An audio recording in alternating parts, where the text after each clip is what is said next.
हाँ जी, तो नमस्कार दोस्तों, मैं आपका प्यारा साथी दिलीप कुमार आपको इस अपना प्यारा सा चैनल में स्वागत करता हूं। आज हम लोग का बिहार एसएससी इंटर लेवल के जो वैकेंसी आई थी उसका साइंस के क्वेश्चन हम लोग कर रहे थे, जिसका 50 इम्पोर्टेंट क्वेश्चन पर डे करवाया जाता है। तो आप लोग पीछे वाले वीडियो अगर नहीं देखे हैं तो जा करके आराम से आप वहां पर चैनल पे देख सकते हैं। उस वीडियो का लिंक इस वीडियो का डिस्क्रिप्शन में दिया हुआ है, ठीक है। तो चलिए हम लोग अपना क्लास स्टार्ट करते हैं। क्लास के लिए आप लोग रेडी हैं? और कल जो क्वेश्चन पूछे थे कमेंट बॉक्स में उसका आंसर आप लोग नहीं लिखे हैं, तो ऐसा मत करा करिए। और जो हम लोग जो सवाल पूछते हैं उसका कमेंट बॉक्स में आप लोग आंसर जरूर लिखें, ठीक है। तो चलिए बिना समय गवाए लेते हैं आशीर्वाद माता सरस्वती का और करते हैं स्टार्ट अपना क्लास, ठीक है। सबको अपना अपना आशीर्वाद ले लीजिए, उसके बाद स्टार्ट करते हैं, ठीक है। चलिए एक मोटिवेशनल कोट जरा सबको देख लीजिए क्या बोल रहा है। मोटिवेशनल कोट जरा ध्यान से देखिए। बोला अपने लक्ष्य पर नज़र और अपनी मेहनत पर विश्वास रखो। आपका जो लक्ष्य है उसको बस केवल ध्यान से देखिए और अपना मेहनत पर विश्वास रखो कि हाँ हम कर सकते हैं। तो ये आपका मोटिवेशनल कोड हो गया कि अपने लक्ष्य पर नज़र और अपनी मेहनत पर विश्वास रखो, ठीक है। चलिए क्वेश्चन करवाने से पहले आपको मैं थोड़ा सा पहले बता दूं कि आज जो है वो विश्व हृदय दिवस है, ठीक है।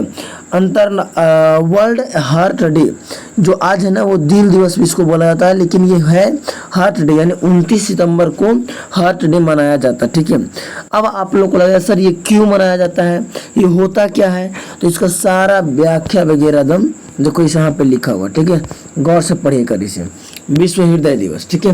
बोला अंतर्राष्ट्रीय हृदय दिवस प्रत्येक वर्ष आपको जा करके 29 सितंबर को मनाया जाता है। बोला विश्व हृदय दिवस पहली बार सन 2000 ईस्वी में मनाया गया था, याद रखना, ठीक है। जो पॉइंट को मैं हाईलाइट करता हूँ उसको आप लोग को ध्यान से देखते चलना, ठीक ना। क्या मैं बोला ध्यान से, पहले एक बार इसको एक सेकंड थोड़ा सा रुक जाइए।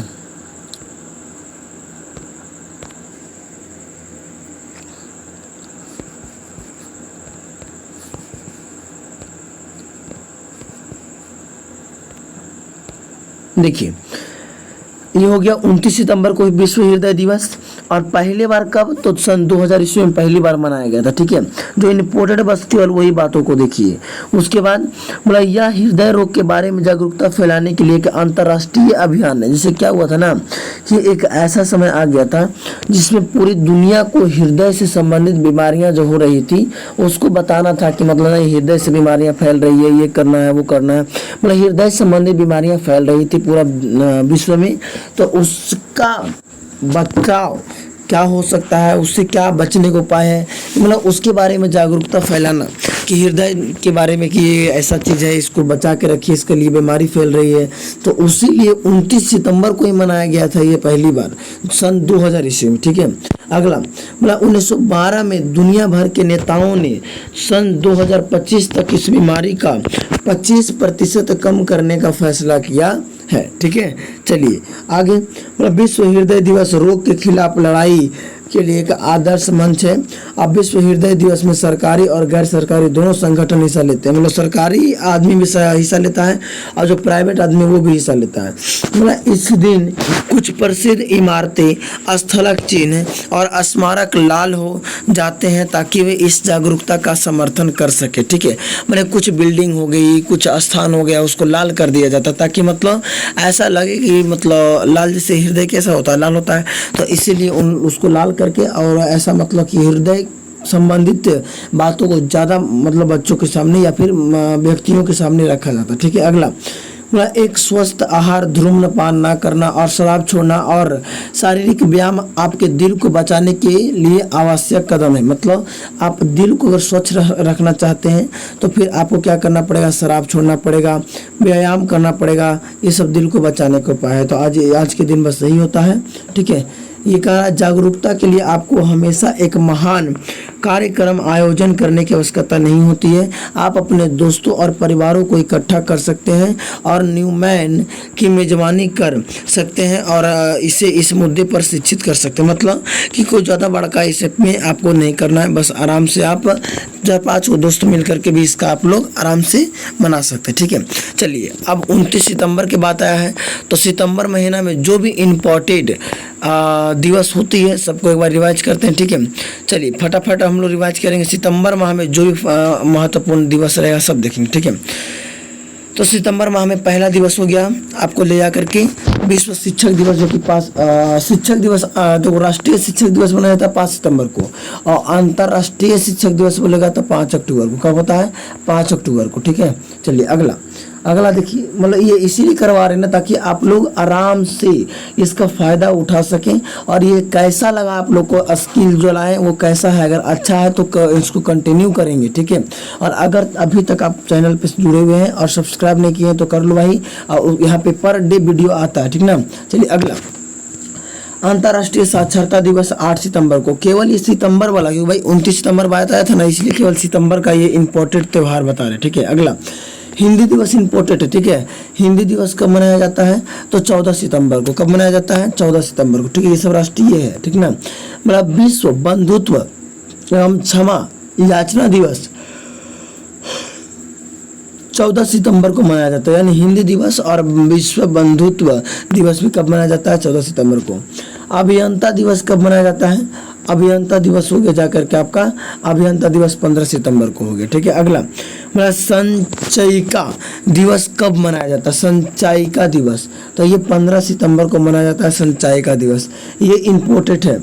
ओजोन परत संरक्षण दिवस कब, यानी ओजोन परत को बचाने के लिए जो दिवस है उसको कब मनाया जाता है? तो 16 सितंबर को। अगला आरपीएफ की स्थापना, रेलवे पुलिस फोर्स, ठीक है, इसका स्थापना 20 सितंबर को मनाया जाता है। ठीक है, अगला विश्व शांति दिवस कब? तो 21 सितंबर को मनाया जाता है विश्व शांति दिवस। अगला लास्ट है ये बोला विश्व पर्यटन दिवस कब मनाया जाता है? तो 27 सितंबर को मनाया जाता है। तो ये सितंबर का था पूरा महत्वपूर्ण दिवस। ठीक है, अगर अच्छा लगा मेहनत थोड़ा सा भी आपको लाइक करना चाहिए। ठीक है, चलिए अब हम लोग का आज का जो मेन टॉपिक है सवाल वहाँ करेंगे हम लोग। ठीक है, चलिए ध्यान से देखिएगा। जो बच्चे कल के क्लास किए हैं वो तो ठीक ठाक है, जो नहीं किए हैं वो जाकर के कल का क्लास कर ले पहले। ठीक है, कल के क्लास का लिंक इस वीडियो के डिस्क्रिप्शन बॉक्स में लगा दिए हैं, तो आप लोग जाकर के वहाँ से देख सकते हैं। ठीक है, और नहीं तो फिर चैनल पे जाकर देख सकते हैं। सवाल ये है कि सभी जीवधारियों में पाए जाने वाले कौन सा यौगिक है जिसमें भरपूर मात्रा में फास्फोरस पाया जाता है? तो भरपूर मात्रा में फास्फोरस पाया जाता है किसमें? न्यूक्लियक अम्ल में। किसमें पाया जाता है? न्यूक्लियक अम्ल में। ठीक है, मेरा टारगेट है कि आप लोग को ये पूरा बुक में जितना भी सवाल हो सकता है 5000 10,000 वो सारा सवाल करवा दें। आप लोग को 50-50 करके सारा सवाल करवा दें जनवरी फरवरी आते आते। ठीक है, चलिए अगला भारत में केंद्रीय धान अनुसंधान, एकदम बहुत इंपॉर्टेंट है। भारत में केंद्रीय धान अनुसंधान कहाँ है? तो कटक में। लेकिन बोलेगा अंतर्राष्ट्रीय कहाँ है? अंतर्राष्ट्रीय तो अंतर्राष्ट्रीय कहाँ है? तो ये मनीला में है। ठीक है, आपको दिमाग में चलेगा कि सर ये केंद्रीय धान, ये चावल अनुसंधान मनीला में ना है, मतलब ये जो केंद्रीय धान अनुसंधान है वो कहाँ है? ठीक है, मतलब कि भारत में धान को सुरक्षित रखना, धान कैसे उपजाएंगे, मतलब धान से संबंधित जो भी बातें रहेंगी उसके लिए एक मुख्यालय होता है, एक स्थापना जगह होता है। वो कहाँ है भारत में? तो वो कटक में। और कटक कहाँ है? तो ओडिशा में है। ठीक है, अब रही बात ओडिशा, तो ओडिशा है कहाँ? तो ओडिशा जो है वो भारत के पूर्वी घाट पर। ठीक है, चलिए ओडिशा में वो झील बहुत इंपॉर्टेंट है जिसका नाम है चिल्का झील। कौन सा झील?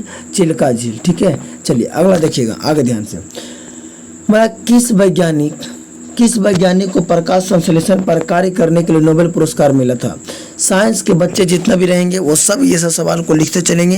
मेल्विन कैल्विन, ठीक है, मेल्विन कैल्विन प्रकाश संश्लेषण पर काम करने के लिए नोबेल पुरस्कार दिया गया था। किसको? तो मेल्विन कैल्विन को दिया गया था। ठीक है, प्रकाश संश्लेषण क्या होता है?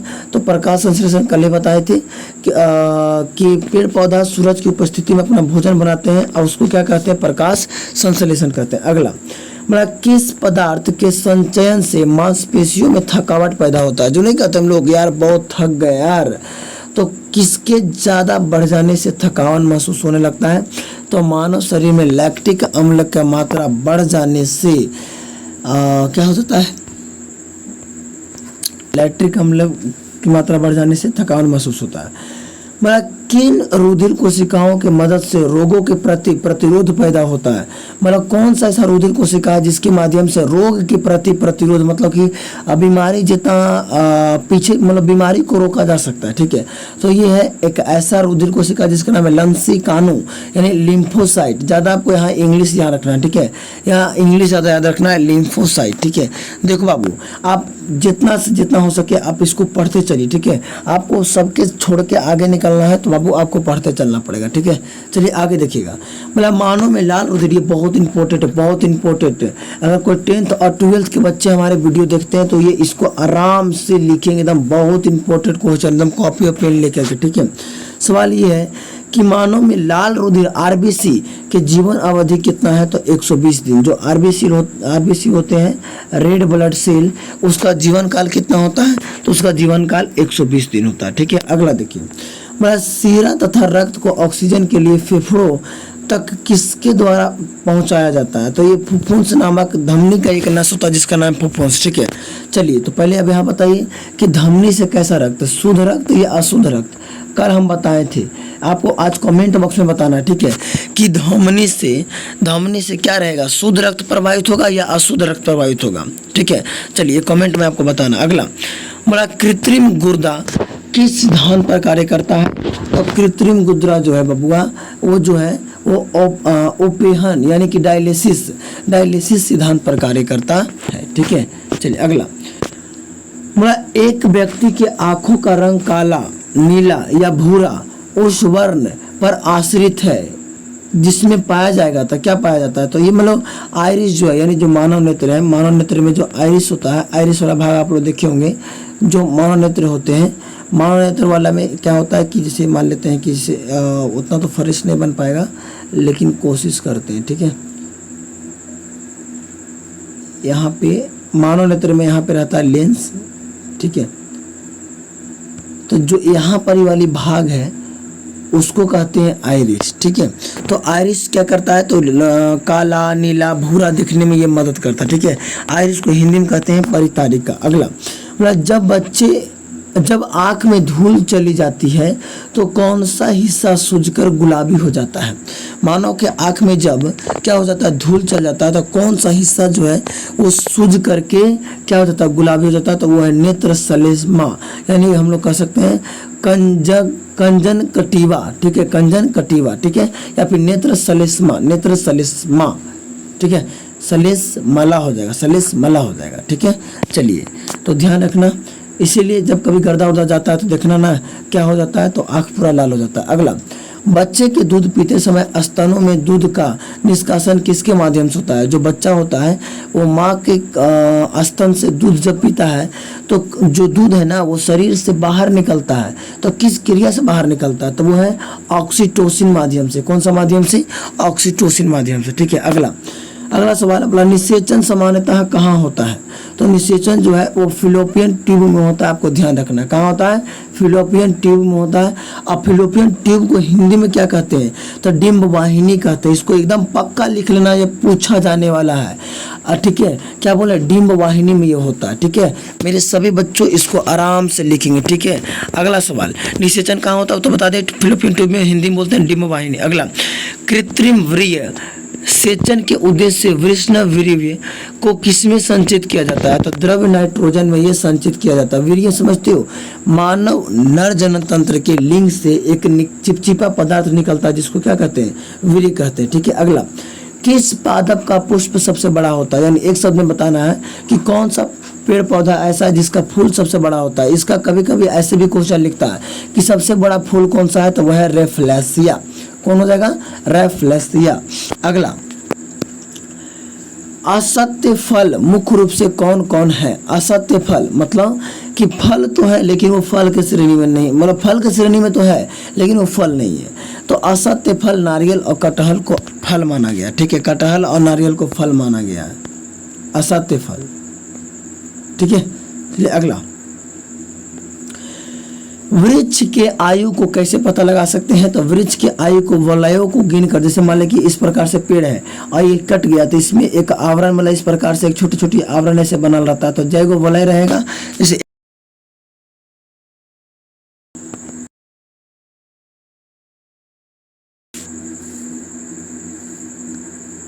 क्या आ गया जी?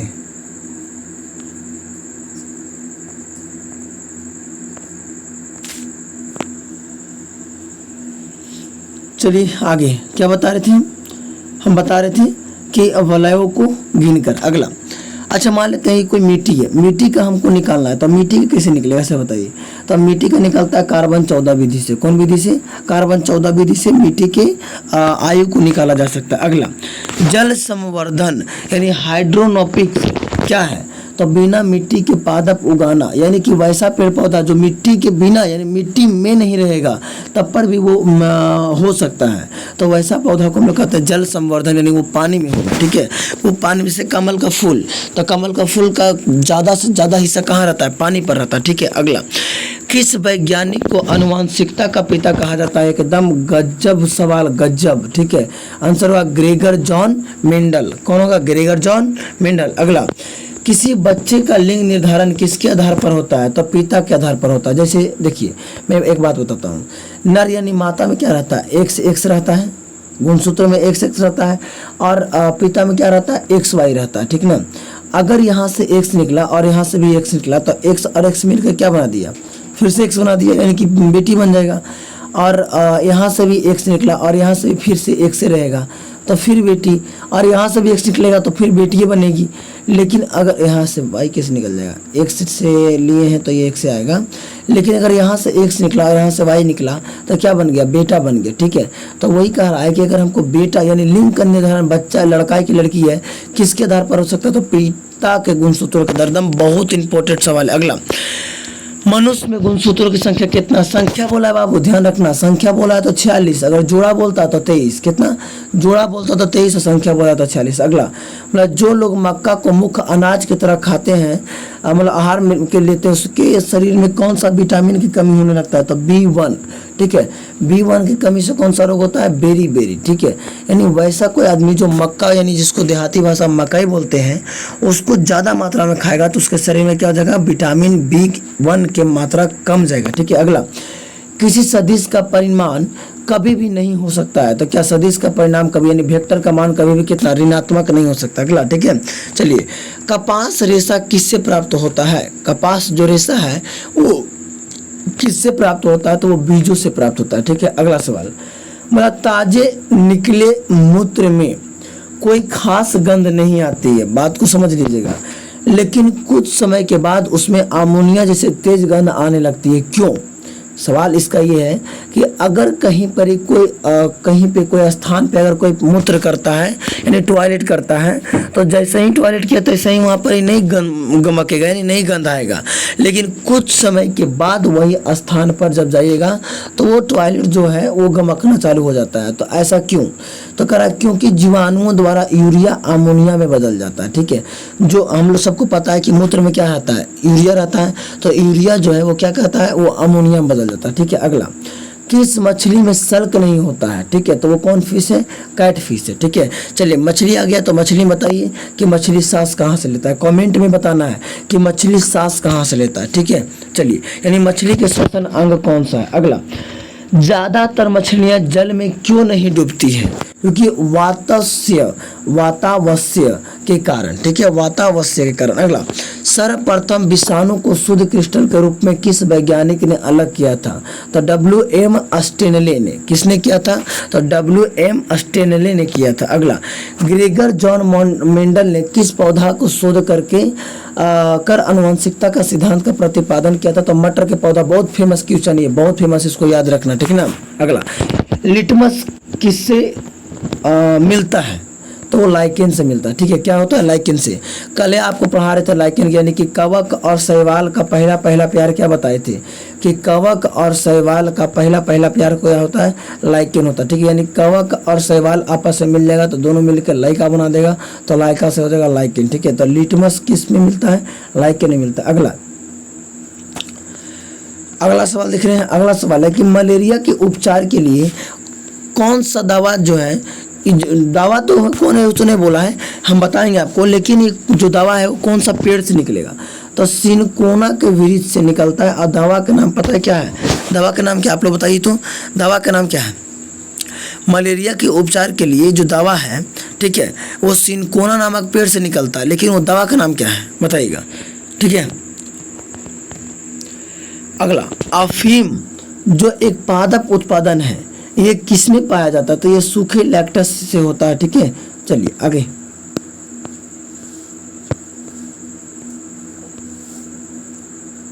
दिख रहा है, मतलब वाणिज्यिक कमर्शियल काग किसके छाल से प्राप्त होता है, तो बालूत यानी ओक जिसको कहा जाता है उसके छाल से प्राप्त होता है। अगला, मतलब पश्मीना बकरी किस नस्ल से प्राप्त होता है, तो चंगथंगी से। पश्मीना जो बकरी है वो किससे प्राप्त होता है, तो चंगथंगी से। अगला, मवेशियों में बांझपन किस रोग के कारण होता है, तो बेंग रोग, ठीक है। मवेशियों में बांझपन किस रोग के कारण होता है, तो बेंग रोग के कारण होता है, आपको ये ध्यान रखना, ठीक है। अगला, अधिक शराब पीने वाले लोग अधिकांशतः किस बीमारी से मरते हैं, ठीक है।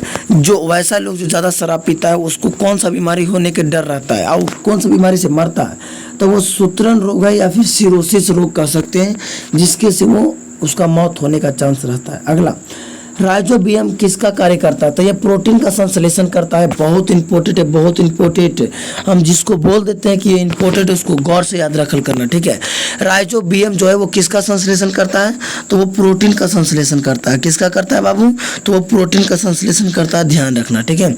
अगला, बोला मरुस्थल में उगने वाले पौधा को क्या कहते हैं, मरुस्थल में उगने वाले पौधा को क्या कहते हैं, तो मरुदभिद कहते हैं, ठीक है, मरुदभिद। अगला, भोपाल में 1984 में जो गैस लीक हुई थी वो कौन सा गैस था, तो मिथाइल आइसोसाइनेट। एकदम बहुत इंपॉर्टेंट है, पूछता है कि भोपाल गैस त्रासदी कब हुआ था, तो 1984 में, ठीक है। ये साइंस का सवाल है, इसमें कभी हिस्ट्री ज्योग्राफी मत मिलाना है, साइंस का, ठीक है। भोपाल गैस त्रासदी कब हुआ था, तो 1984 में। कौन सा गैस निकला था, तो मिथाइल आइसोसाइनाइट निकला था, ठीक है। अगला, मतलब भैंस की प्रमुख नस्लें कौन कौन सा है, तो भैंस की प्रमुख नस्लें, प्रमुख बोल रहा था, मुर्रा हो गया, सुरती हो गया, भदवाड़ी हो गया, जफराबादी हो गया, मेहसाना हो गया।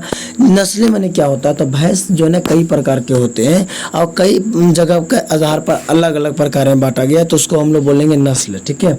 चलिए अगला, केंद्रीय बकरी अनुसंधान संस्था कहाँ है, लो जी, यहाँ आदमी के अनुसंधान में मिल रहा है, यहाँ बकरी का अनुसंधान मिल रहा है। उत्तर प्रदेश के मथुरा के पास मखदूम में क्या है, बकरी अनुसंधान केंद्र। अगला, राष्ट्रीय ऊंट अनुसंधान केंद्र कहाँ है, तो ये बीकानेर राजस्थान में। कहाँ है, बीकानेर राजस्थान में। अगला, दालचीनी कहाँ से प्राप्त होता है, जो दालचीनी है वो कहाँ से प्राप्त होता है, तो वृक्षों के छाल से प्राप्त होता है। कहाँ से प्राप्त होता है, वृक्षों के छाल से, ठीक है, दालचीनी, ठीक है। अगला, मसालों की रानी किसको कहा गया है, मसालों की रानी किसको कहते हैं, तो इलायची को मसाले को रानी कहा गया है, ध्यान रखना, ये सवाल अच्छा है, ठीक है। अगला, फूलों के अध्ययन को क्या कहते हैं, तो एंथोलॉजी कहते हैं, ठीक है। फूलों का अध्ययन को क्या कहते हैं, एंथोलॉजी कहते हैं। अच्छा बताइएगा आप लोग, फल के अध्ययन को क्या कहते हैं, तो फल के अध्ययन को पोमोलॉजी कहा जाता है, ठीक है। अगला, पोडोलॉजी में किसका अध्ययन किया जाता है, तो पोडोलॉजी में मिट्टी का अध्ययन होता है। सिस्टमा नेचुरिया किसकी पुस्तक है, तो कार्ल लिनियस का पुस्तक है, ठीक है।